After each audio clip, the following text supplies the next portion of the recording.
এবার সঙ্গী হয় বড় ব্যবধানে হার।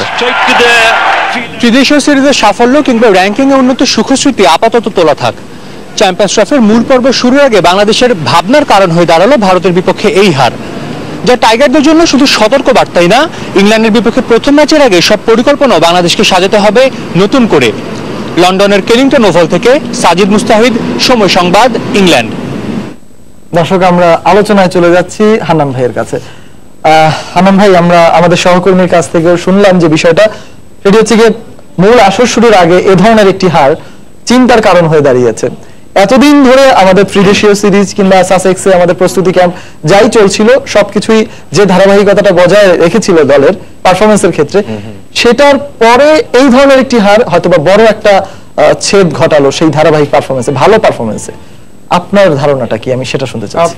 আসলেই তাই, আসলে প্রস্তুতিটা এতদিন যাবত আমরা যেভাবে নিয়েছি, আমাদের চিন্তা ভাবনা, আমাদের ধারণা সবকিছু কিন্তু অন্যরকম ছিল, যে আমরা মনে হয় সেমিফাইনালে যাব, এরকম একটা স্বপ্ন নিয়ে এই টুর্নামেন্টে এসেছি। মানে এখন পর্যন্ত যেভাবে প্রস্তুতি হয়েছে, ইভেন নিউজিল্যান্ডের সঙ্গে যেভাবে লাস্ট ম্যাচ জিতে এসেছি ট্রাই নেশনে, সবকিছু মিলে খুব ভালো একটা অবস্থায় ছিলাম। আজকের ম্যাচটা মানসিকভাবে